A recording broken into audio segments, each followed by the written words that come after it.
Kate, Oh, what? I'm sorry, Ginger, okay. you always evaluate. All right, tonight Phyllis is practicing telling updated fairy tales to adults. This version of the Three Bears is original and provides a different perspective on an age-old story. Please welcome Phyllis with an updated version of The Three Bears.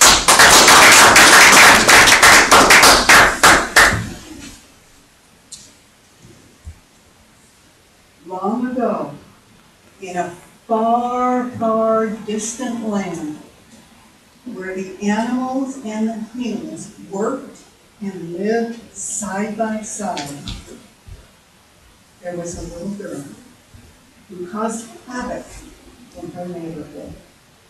Her name, just so you can recognize her from the other characters in the story, was Margaret Elizabeth Mary Beth Morgenstein Silverstein.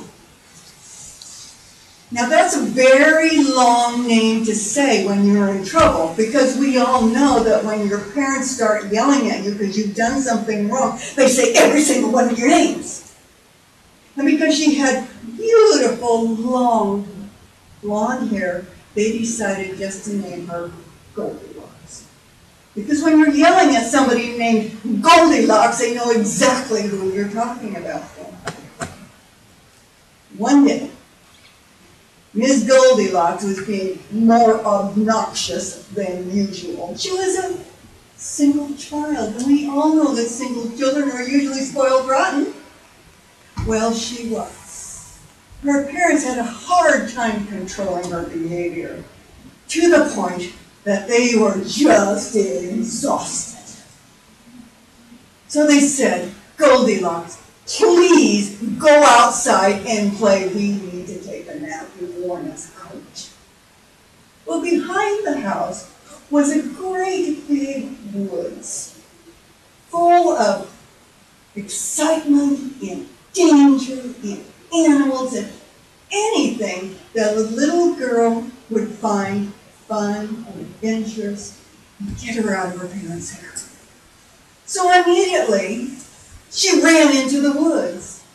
Not that she hadn't been there before, but she started to go a little bit further than she had in the past. So for hours, she was out there throwing rocks at birds and uprooting little trees, just being an obnoxious little 12-year-old. And as she's going along, all of a sudden, she sees a little house tucked in a knoll of the hill. A little log cabin with bright blue shutters and a little smoke curling out of the chimney. Oh, someone who lives there. Oh, I wonder if they'll let me come visit. So she went up to the door. She knocked on the door and there was no answer. So she ran around to the side. She peered in the windows. She went all the way around the house and looked in all the windows and there was nobody there. Well, she says, I still want to go in my house. There's nobody here to stop me. So she went to the door, turned the doorknob, and whoa, she said, I need to go in. So she opened the door. She listened. There was no sound. So she tiptoed. And there on the counter was breakfast. There was nobody around. And there were 3 bowls. A big bowl, a medium-sized bowl, and a little bowl. Well, by now she's fairly famished. She's been out in the woods for hours. So she went to the first one, a great big bowl, grabbed this big spoon and took some up. Too hot, too hot, too hot, too hot. Too hot. She went to the middle-sized bowl, grabbed the middle-sized spoon, and dear Carol. And then she went to the little bowl, and she took a bite and, oh, this is just right. In fact, it was so right, she ate everything. Just licked that little bowl clean. So as soon as she had her tummy full, she went into the parlor. And there were 3 chairs. Great big chair, middle-sized chair, little chair. Now Goldilocks liked to jump on the furniture. So she puts herself into the big chair and then immediately moved her back up because it was too hard. She said, oh, I can't sit in that chair. And so she popped into the second chair and found herself almost with her knees to her chin. She said, oh, this one's too soft. And she climbs out of that chair and goes over to the baby chair and sits down and says, oh, this is just right. So she comes a little bit, and she breaks it. She breaks that little chair. So when she climbs back up, by now she's getting really tired. So she climbs up the stairs. And upstairs is the bedroom. Great big bed, middle-sized bed, baby bed. So again, she jumps into the big bed and it jumps her back up because it's too hard. She pushes on her little bottom, says that one's too hard. And then jumps into the middle-sized bed, and again she finds the mattress almost covers her up. Gosh, oh, that one's way too soft. I could never sleep in that one. And then she climbs into the little bed. Oh, this is just right, and she fell asleep.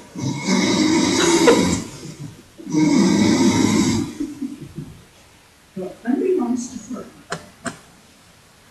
the owners of the house came home. And remember I told you that the animals and the humans live and work together? Well, this house happened to belong to the 3 bears. Now, I'm not talking Mr. Bear, Mrs. Bear, and Baby Bear. I'm talking Mr. Bear and Mrs. Bear and Baby Bear. Well, when they came up to the door and they saw that door was open, they knew they had trouble because Mr. Papa Bear always made sure the door was closed. So he stomps it. Somebody's been in my house! Mama Bear comes up behind him and says, sweetheart, somebody's been in our house. And his baby starts to run past. She grabs him and says, there's somebody in the house, sweetheart. We don't want to go any further than right now. Papa Bear goes into the kitchen. He said, somebody's been eating my breakfast! Mama Bear says, oh, I'm afraid somebody's been at my breakfast too. And Baby Bear said, somebody's been at my breakfast! So by now, Papa Bear's really getting grizzly. This is really tipping him off. So they went into the parlor.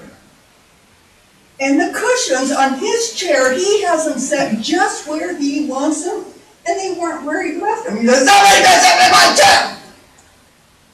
And Mama Bear says, look at the cushions and the slip cover is all messed up. Somebody's been in here. And Baby Bear says, somebody been sitting in my chair, they broke my chair, I don't have any places anymore.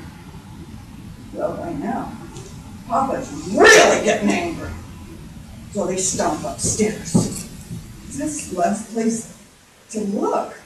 If somebody was seen in the house, they might be upstairs. But he goes upstairs with his mama and the baby behind him, and he looks in the bedroom and says, somebody's been laying in my bed! They got it all messed up!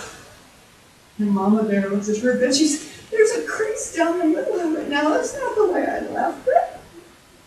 And Little Bear said, somebody's living in my bed! There they are! Well, by now, Papa Bear's really getting mad. And he growls! He said, who the are you? Which wakes her up out of her sound sleep. And she looks around. Now she's scared. And she dives out the window. Now, generally, that's the end of this story. except it's not. For what little Goldilocks failed to realize is that Papa Grizzly was on a detective squad. He looked at her fingerprints and that hair that was caught in the chair that she broke, took them down to the lab, and they identified this little troublemaker fairly quickly. So Papa Grizzly detective that he was went to her house. Knock, knock, knock, knock, he said on the door, and they opened and he says, Goldilocks, you are under arrest for breaking and entering and destruction of private property. Well, Goldilocks, obnoxious little brat that she was, ended up in juvenile detention for a number of years. Until she was 18, actually. And while she was in there, she learned a very useful skill. She became a politician. And with 3 bears, Detective Papa retired. And they lived happily ever after on the blackmail that they used for Mrs. Goldilocks so that they wouldn't spill the beans on her nefarious past. Thank